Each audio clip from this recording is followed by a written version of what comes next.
এর আগের ভিডিওতে দেখেছি আমরা ভেরিয়েবল ডিক্লারেশনস। এখন আমরা দেখব কিওয়ার্ডস। ভেরিয়েবল ডিক্লারেশনের সময় আমরা যেরকম শিখেছি যে আমাদের আলফানিউমেরিক যে কোনো কিছু আমরা লিখে ভেরিয়েবলের নামটা দিতে পারি, কিন্তু ভেরিয়েবলের নাম দেওয়ার আগে আমাদের কিছু জিনিস খেয়ালে রাখতে হবে।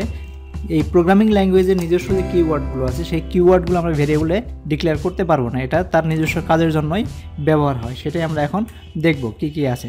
যেরকম কিওয়ার্ডের মধ্যে যদি এরকম একটা প্রোগ্রাম লিখি ফ্লোট int ফ্লোট, আমরা একটা ভেরিয়েবল ডিক্লেয়ার করলাম ইন্টিজার টাইপ, নাম দিলাম float, float equals to 10, value of float %d float. এভাবে যদি আমরা প্রোগ্রামটা এক্সিকিউট করি এটা আমাদেরকে এরর দিবে, এটা এক্সিকিউশন সিনট্যাক্স এরর দিবে, কারণ আমরা এই ফ্লোটটা হচ্ছে রিজার্ভ ওয়ার্ড সি এর জন্য, যেটা সে বলতে সে নিজস্ব একটা মিনিং আছে এবং সেইটা দিয়ে ভিন্ন কিছু বোঝে। সুতরাং এই রকম লেখা এই ওয়ার্ডগুলো সে আমাদেরকে ইউজ করতে, প্রোগ্রামারদের ইউজ করতে দিবে না কোনো কোনো কিছু ভেরিয়েবল ডিফাইন করার ক্ষেত্রে। এটাই আমরা ইউজ করব তার অন্য কোনো কাজ এর ইনস্ট্রাকশন দেওয়ার জন্য। তো এটা এরর দিবে কি, 2 or more data types in declaration specify int float। এখানে একই সাথে ও কম্পিউটার যেহেতু বোকা, আমরা জানি ইন্টেলিজেন্ট বোকা, ও মনে করতেছে যে ইন্টিজার এবং ফ্লোট দুই ধরনের ডাটা টাইপ একসাথে ডিক্লেয়ার করার চেষ্টা করা হইতেছে, কিন্তু আসলে আমরা ফ্লোটটাকে চেষ্টা করছিলাম ভেরিয়েবলের নাম দেওয়ার জন্য, কিন্তু সে উল্টা বুঝে গেছে। এই জন্য আমাদের রিজার্ভ ওয়ার্ডগুলো কখনো ভেরিয়েবল নাম হিসেবে ইউজ করা যাবে না, সেটা চিন্তা করতে হবে। তো এটাকে আমরা যেভাবে করতে পারি int কাউন্ট, যেমন কাউন্টটা কোনো রিজার্ভ ওয়ার্ড না, int কাউন্ট লিখলাম, count equals 10, value of count 10, সেইটা এক্সিকিউট করলে সে সুন্দরভাবে value of count equals to 10 represent করে দেবে। তো এটাই হচ্ছে কিওয়ার্ড।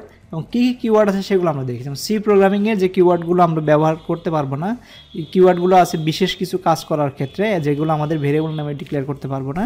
সেগুলো হচ্ছে auto, else, long, switch, break, enum, register, typedef, case, extern, return, union, ক্যারেট, float, short, unsigned, constant, for, signed, void, continue, go to, size of, volatile, default, if, static, while, do, int, struct, underscore, packed, double। তো এইগুলো বাদ দিয়ে আর যে কোনো নাম আমরা দিতে পারি ভেরিয়েবল। এগুলো একটা বিশেষ মিনিং আছে সি প্রোগ্রামিং ল্যাঙ্গুয়েজের কম্পাইলারের কাছে।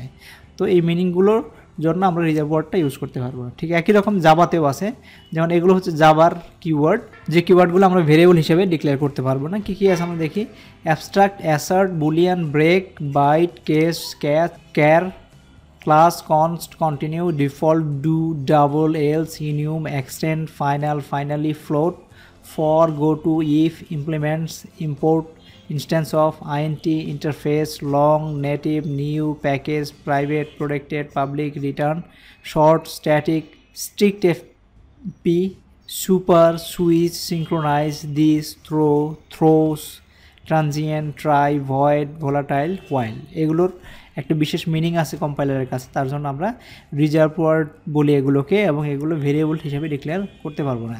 এগুলো হচ্ছে জাভার কিওয়ার্ড। এছাড়া অন্য যে কোনো কিওয়ার্ড বা অন্য কোনো কিছু আমরা ভেরিয়েবল হিসেবে ডিক্লেয়ার করতে পারবো।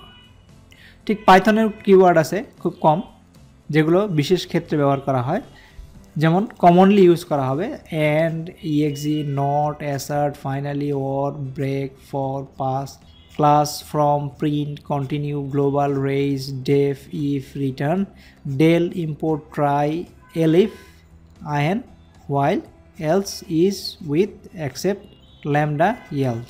তো এগুলো ছাড়া অন্য যে কোনো আমরা ভেরিয়েবল হিসেবে ডিক্লেয়ার করতে পারবো। তো এগুলো ছিল রিজার্ভ ওয়ার্ড। এই রিজার্ভ ওয়ার্ডগুলো স্পেশাল মিনিং আছে প্রোগ্রামিং ল্যাঙ্গুয়েজকে, যার জন্য আমরা ভেরিয়েবল হিসেবে ডিক্লেয়ার করতে পারি না।